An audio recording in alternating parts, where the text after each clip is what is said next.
Easy guys, Storm here from Crunchy Dad Gaming. So, a little bit of news for you in this video regarding the Grand Theft Auto Trilogy, the definitive edition, so the remasters basically.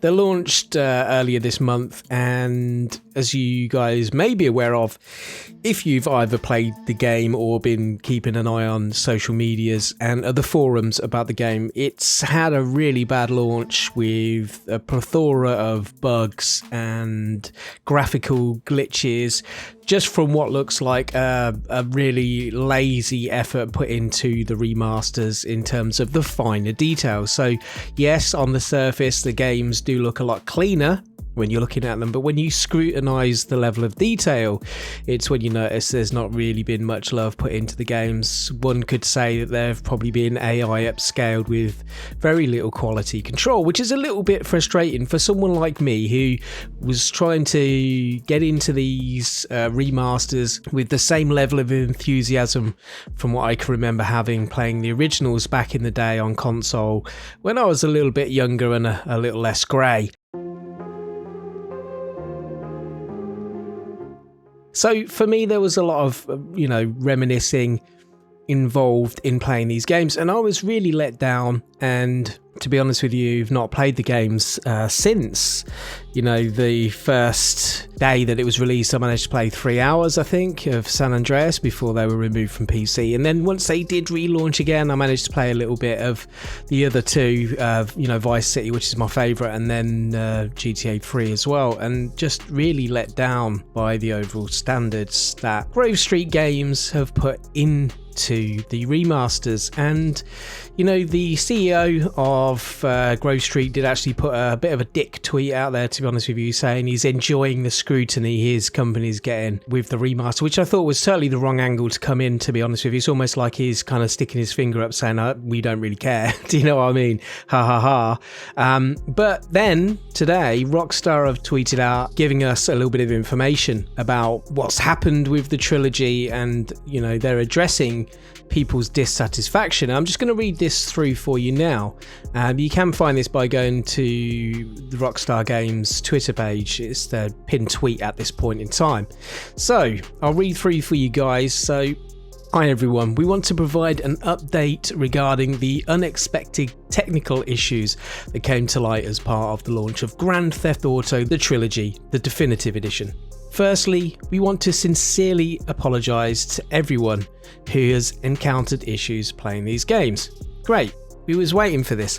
Not having any information from Rockstar at all was really started to get on my tits. If I'm honest, it was a little bit frustrating not hearing anything from them. So an apology, okay, that's great. It's a good start, guys. Let's see how this continues. The Grand Theft Auto series and the games that make up this iconic trilogy are as special to us as we know they are to fans around the world.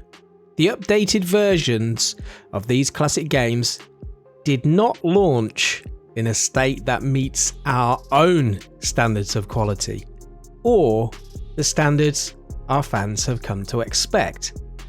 Okay, so this leads me to kind of believe that's great that they're actually acknowledging that these remasters are not at a decent standard for a Rockstar launch, especially with the price tag that they've got on them.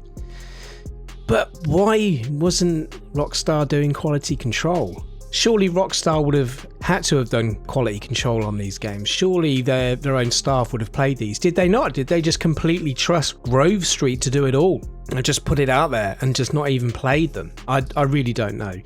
The fact that they didn't show much gameplay in upcoming trailers and things like that, for me, I think they might have known about it, but it's hard to say. It's just speculation at the end of the day.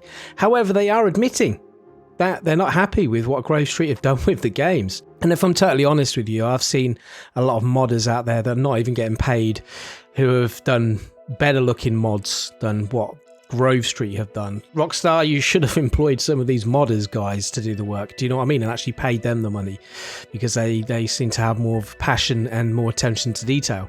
However, carrying on with their statement, we have ongoing plans to address the technical issues and to improve each game going forward. With each planned update, the games will reach the level of quality they deserve to be. So, does this mean that they're going to continue to remaster the remaster? A new title update is on the way in the coming days for all versions of the Grand Theft Auto, the Trilogy, the Definitive Edition. That will address a number of issues. We will update everyone as soon as it is live. In the meantime, it pains us to mention that we are hearing reports of members of the development teams being harassed on social media. Okay, yeah, well, I don't really agree with that sort of thing. We would kindly ask our community to please maintain a respectful and civil discourse around this release as we work through these issues. You can kind of state your disappointment with a product and a game in a constructive way. You don't have to be rude or mean to people about it to a certain extent. Rockstar's going to do its own kind of internal bollockings, if you want to call it that. You know, they're going to pull up the people who have been in charge of making sure that this game is released into a certain level of quality, and if they're not happy with it, then these people will get reprimanded.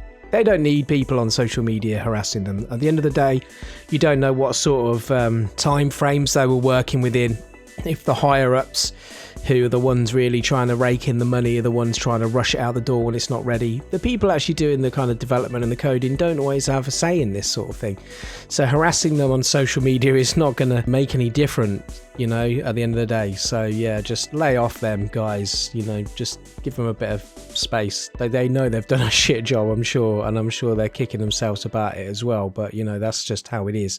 While one of the goals of the Definitive Edition was to allow players to enjoy these games on modern platforms for many years to come, we also understand that some of you would still like to have the previous classic versions available for purchase. We will be adding the classic PC versions of Grand Theft Auto 3, Grand Theft Auto Vice City and Grand Theft Auto San Andreas back to the Rockstar store shortly as a bundle. Additionally, everyone who has purchased Grand Theft Auto, the Trilogy, the Definitive Edition for PC from the Rockstar store through June 30th, 2022 will receive these classic versions in their Rockstar Games launcher at no additional cost. We will update everyone as soon as these are back in the Rockstar store. Well, I think most of us already own them anyway. I've already got them, but on Steam. Once again, we'd like to thank everyone for their patience and understanding while we work through these updates to ensure these games meet everyone's justifiably high standards. Sincerely, Rockstar Games. I mean, I think it's good that Rockstar have acknowledged how annoyed we are as a community with, like I said, the lack of attention to detail and the lack of love that seems to be shown on these games from the originals, because, you know, as much as I was finding some of the bugs quite funny to look at and, you know, laughable, it does to a certain extent kind of take away from the experience of the games, and some of these bugs have obviously stopped people from enjoying them, and it's not good. And like I said, you know, because of the price tag that I had on them, I also was expecting more from them, to be honest with you. If you just slapped a £20 price tag, then it probably would have been, okay, well, it only cost me 20 quid, that's not too bad. But when you pay nearly 60 quid for like 3 games that were released decades ago, to a certain extent, you expect a little bit more when you look at games like Mafia, which had a fantastic remaster. And I know that was more of a remake, but it just shows, you know, what sort of effort can go into a game and what the outcome will be from the original compared to this. And you would have thought a company as big as Rockstar that they would have done that. You would have thought that they would have made these games look and play like Grand Theft Auto 5 and put the time and effort in. I think would have paid more dividends to them at this point, rather than making the games look very cartoony, very plasticky. Could quite easily slide straight into Fortnite, you know, and look in place there. Do you know what I mean? So I just think that they put all the codes into Unreal Engine and just whipped out a really quick remaster. I just think, I'm hoping over time that they're going to be able to make the game look a little bit more kind of realistic to a certain extent, rather than less plasticky characters and just janky in general, really. But there you go, guys. I mean, let me know your feelings on this in the comments below, and I will catch you guys on another video. Thanks for watching.